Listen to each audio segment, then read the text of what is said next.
আমরা সংসদে অনেক কিছু শুনি, সরকারি দলের প্রাপ্ত মন্ত্রী, তখন আমরা আমাদের দেশে তেমন কোনো সমস্যা খুঁজে পাই না, কিন্তু সমাজের কাছে যখন যাই দেখি আমরা সমস্যার পাহাড় জমে আছে।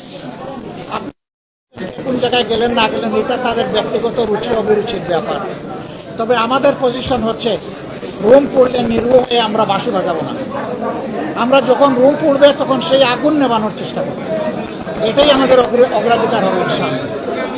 আর সারা দেশে আপনারা যেটা শুনেছেন, আমরা সংসদে প্রশ্ন করে জানতে চেয়েছিলাম যে হামের চিকিৎসার জন্য আইসিইউ দরকার হয়, সেই আইসিইউ আছে কিনা। বলা হয়েছে আসে। আমি একজন চিকিৎসক হিসাবে সাক্ষ্য দিচ্ছি, বেশিরভাগ ক্ষেত্রে কোনো আইসিইউ অস্তিত্বই নেই। আইসিইউ মেনটেন করতে হলে আগে ICU resource person trend up করতে হবে, যাদেরকে ক্রিটিক্যাল কেয়ার স্পেশালিস্ট বলা হয়। সেই ব্যবস্থাই তো বাংলাদেশে গড়ে তোলা হয়নি। স্বাস্থ্যকে লুটপাট করে একদিকে খাওয়া হয়েছে, আবার সরকারগুলো এটাকে যথাযথ গুরুত্ব দেয়নি।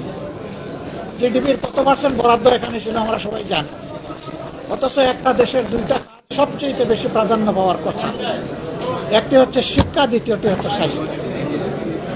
এই দুই খাতেই আমাদের উপেক্ষা এবং বঞ্চনা। শিক্ষা খাতে বিশেষ করে রিসার্চের কোনো ব্যবস্থা নেই। আমাদের দেশে অনেকগুলা মেডিকেল বিশ্ববিদ্যালয় হয়ে গেছে, সেখানেও রিসার্চের কোনো ব্যবস্থা নেই। পাবলিক বিশ্ববিদ্যালয় ফকিরের ভিক্ষা দেওয়া হয় সেখানে।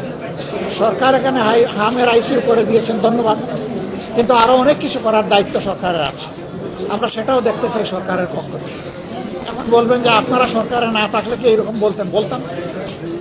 আমরা সরকারে না থেকেও যদি জনকল্যাণে চিন্তা করি এবং অবদান রাখতে চাই, তাইলে সরকারে গেলে কি করতাম এখান থেকে এটা প্রমাণিত।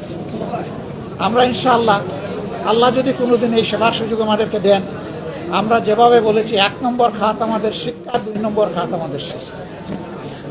সুশিক্ষা থাকলে একটা জ্ঞানী, আর যদি জনস্বাস্থ্য ঠিক থাকে তাহলে একটা সুস্থ সবল জাতি আমরা পাবো।